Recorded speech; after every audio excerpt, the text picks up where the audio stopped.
Bienvenue. Cette vidéo est présentée par www.comprendrelislam.com. La toute première conquête musulmane du Maghreb. أول فتح إسلامي للمغرب.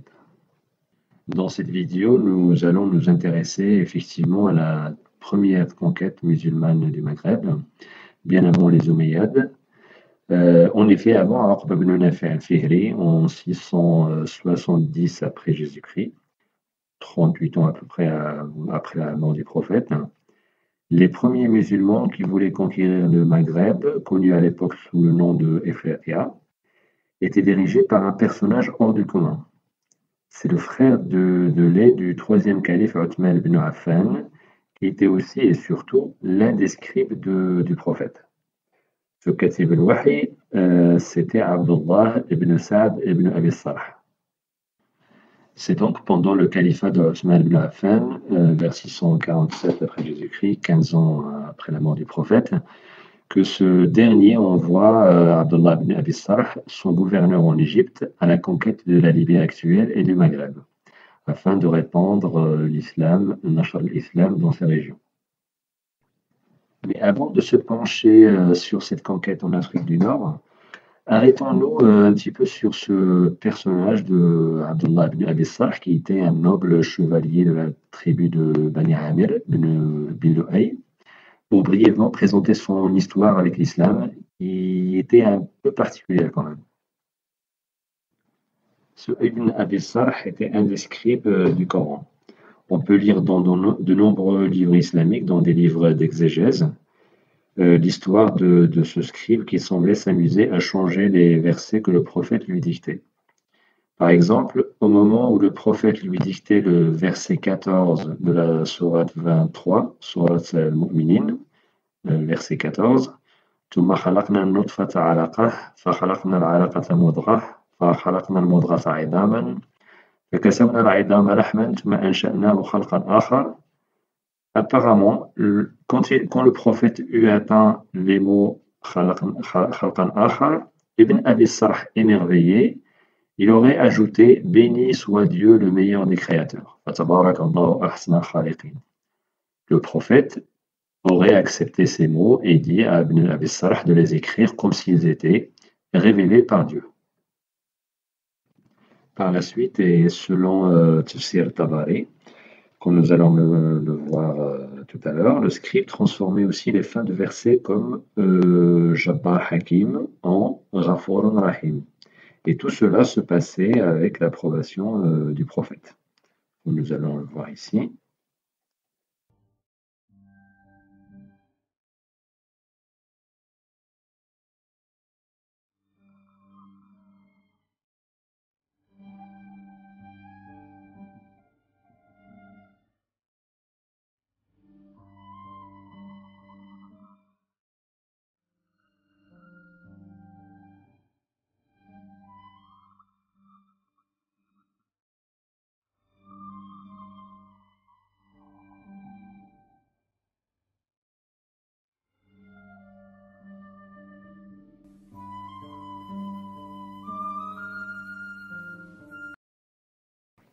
Il douta et passa tête de liste des ennemis du prophète quand il renonça finalement à l'islam.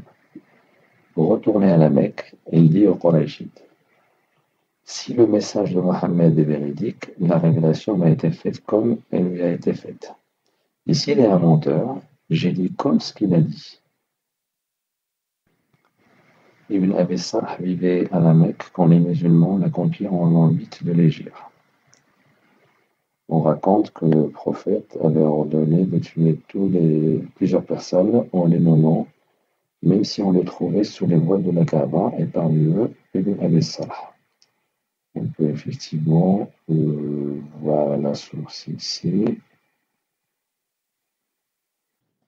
Pour garder sa tête entre ses épaules, Ibn Abi Sarh se réfugia chez son frère de lait Othman ibn Affan pour solliciter sa protection.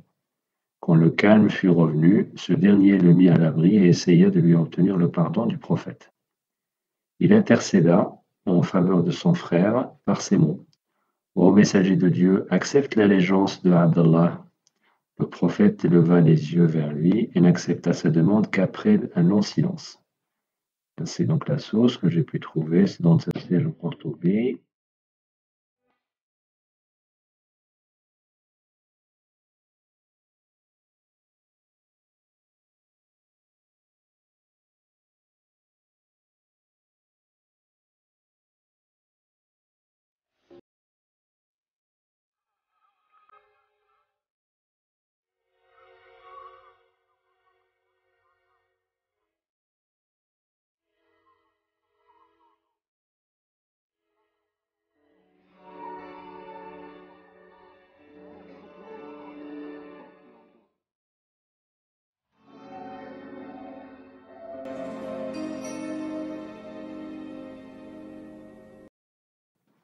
Ibn Abi Sarh redevint ensuite musulman, et quand les deux frères partirent, le prophète fut mécontent que ses compagnons n'eussent pas réagi en tuant Ibn Abi Sarh, pardon. Il se retourna vers ses compagnons et dit: N'y avait-il pas d'homme sage parmi vous qui aurait pu se lever quand il m'a vu retirer ma main de son allégeance et le tuer? Et répondirent: Nous ne connaissons pas, ô messager de Dieu, ce qu'il y a dans ton cœur. Pourquoi ne nous as-tu pas fait un signe des yeux? Il répondit: Prophète, il n'est pas convenable pour un prophète de tromper avec ses yeux.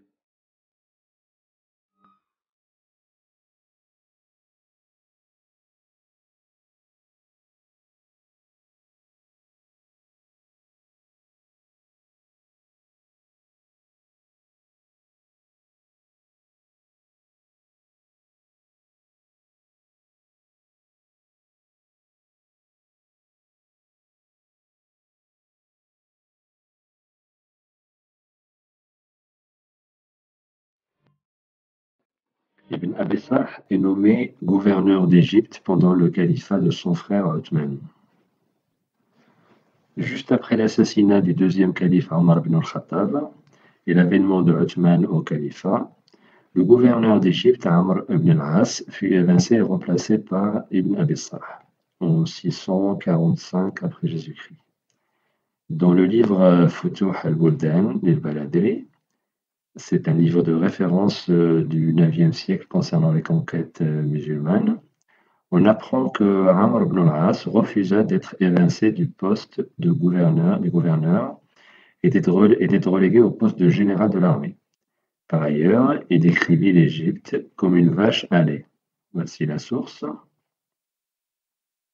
Notons que ce favoritisme de la part de Othman envers son frère sera l'un des griefs soulevés contre lui par ses futurs assassins, venus en grande partie d'Égypte. Quand Ibn Abi Sarh devint gouverneur d'Égypte, les sommes d'argent collectées de la jizya qu'il impose sur les hommes non musulmans, les démis, furent doublées.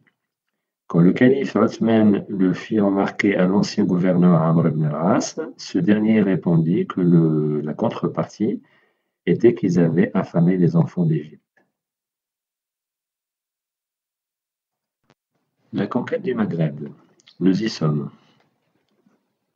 Après avoir envoyé des détachements de cavalerie légère du côté de Efrekia, les territoires allant de l'ouest libyen à l'est algérien d'aujourd'hui, pour récolter du butin, Ghanaïm, Ibn Abi Sarh reçut par la suite de la part du calife Hamidine un corps d'armée très important dont il devait prendre le commandement et entreprendre la conquête du Maghreb. Ici la source. Tarahsin décrivit aussi dans son livre La Grande Épreuve, Othman, l'importance qu'avait le calife Othman pour cette conquête de l'Efréria, sous domination byzantine, et où vivaient des populations amazières, adeptes des religions lébiques, chrétiennes ou juives.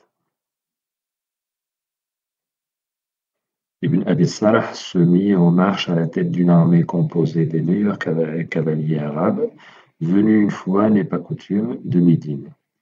Voir le livre La Grande Épreuve de Tarahsin, page 78.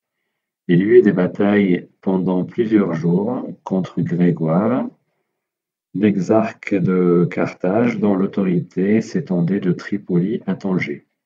Ce dernier fut tué par Abdallah ibn Zubayr, le fils de Asma, la fille d'Abu Bakr.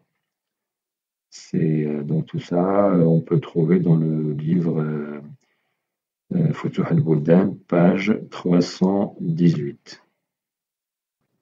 Victorieux, Ibn Abi Sarh fit partir des détachements et des colonnes expéditionnaires, ce qui procura du butin et des captifs.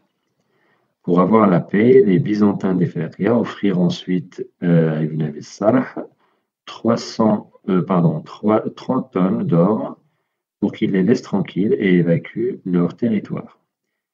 Ibn Abi Sarh accepta, reçut l'or et quitta le Maghreb. Enfin, nous pouvons conclure ainsi. La première armée musulmane venue au Maghreb pour répandre l'islam était dirigée par un scribe de la Révélation qui s'amusait à changer les versets que le prophète lui dictait. Il délaisse l'islam, mais est contraint de redevenir musulman pour sauver sa peau.